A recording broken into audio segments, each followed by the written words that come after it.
پیارے آقا علیہ الصلوۃ والسلام نے فرمایا کہ اگلے زمانے کے 3 شخص کہیں جا رہے تھے، یعنی 3 دوست تھے یا 3 ساتھی تھے، کہیں جا رہے تھے اور سونے کے لیے آرام کا وقت ہوا تو ایک غار میں پہنچ گئے۔ جب یہ تینوں غار میں داخل ہو گئے تو ایک پہاڑ کی چٹان اوپر سے گری جس نے اس غار کے دہانے کو، اس غار کے منہ کو بند کر دیا۔ اب ناظرین بڑی زبردست کیفیت، ظاہر ہے وہ زمانہ موبائل فون کا تو تھا نہیں کہ اندر سے کسی کو موبائل کر دیا جاتا، کال کر دی جاتی کہ ہم یہاں پھنسے ہوئے ہیں۔ اب اسٹک ہو گئے، پہاڑ میں گویا پھنس گئے۔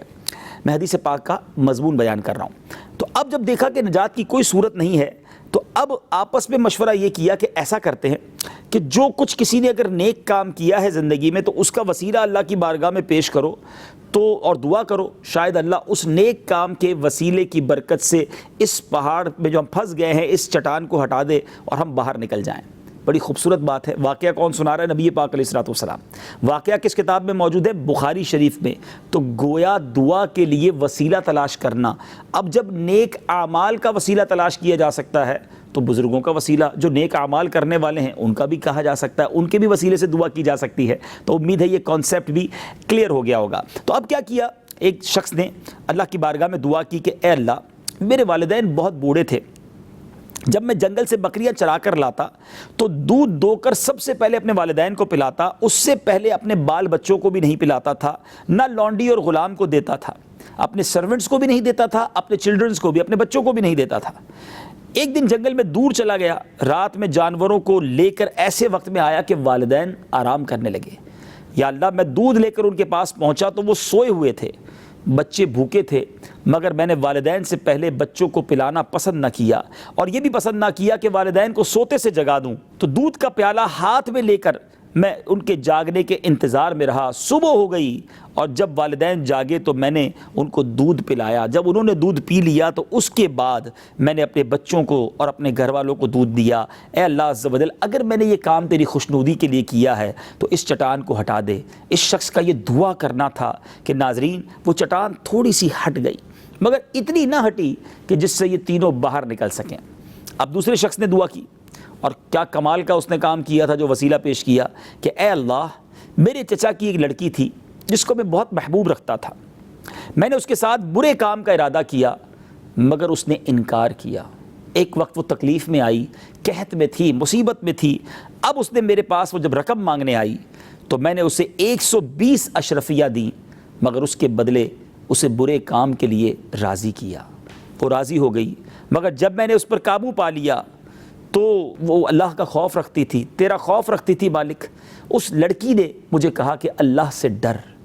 جب اس نے مجھے یہ کہا تو میں نے تیری رضا کی خاطر اس حرام کام سے اپنے آپ کو بچا لیا۔ اے مالک، اگر میں نے وہ حرام کام تیری رضا کے لیے چھوڑا تھا تو آج اس چٹان کو ہٹا دے۔ وہ چٹان اپنی جگہ سے تھوڑا اور سرک گئی مگر ابھی بھی اتنی جگہ نہ تھی کہ یہ نکل سکتے۔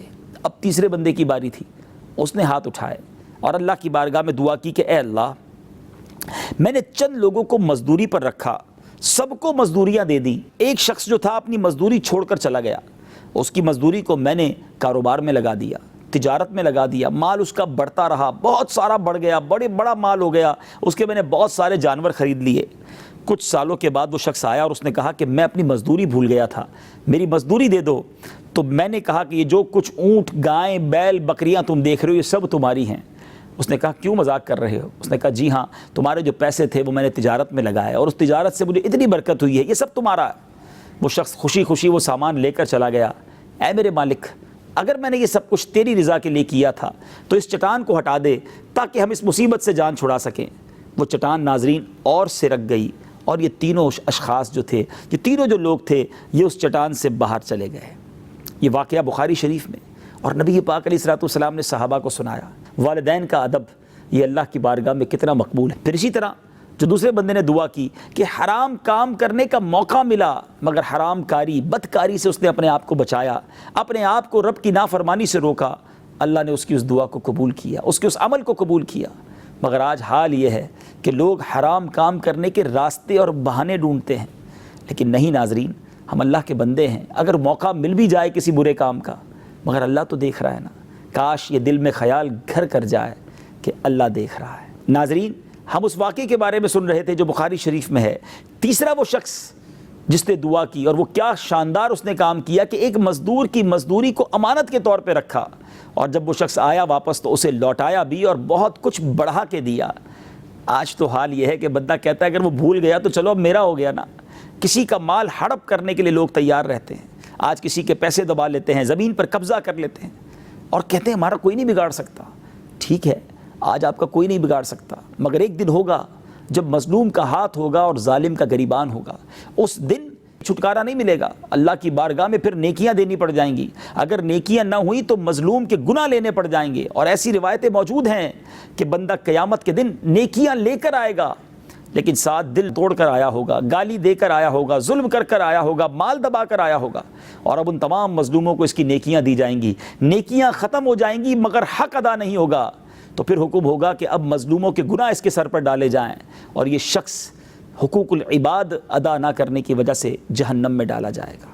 تو خدا را کسی کا حق نہ دبائیں، اگر کوئی بھول بھی گیا ہے تو اسے پہنچا دیں۔ امانت ملی ہے تو مومن کی شان یہ ہے، مسلمان امانت دار ہونا چاہیے، مسلمان خیانت کرنے والا نہیں ہوتا، تو اسے لوٹانا چاہیے۔ امید ہے کہ اس خوبصورت واقعے سے یہ تینوں درس بڑے شاندار ہمیں ملتے ہیں۔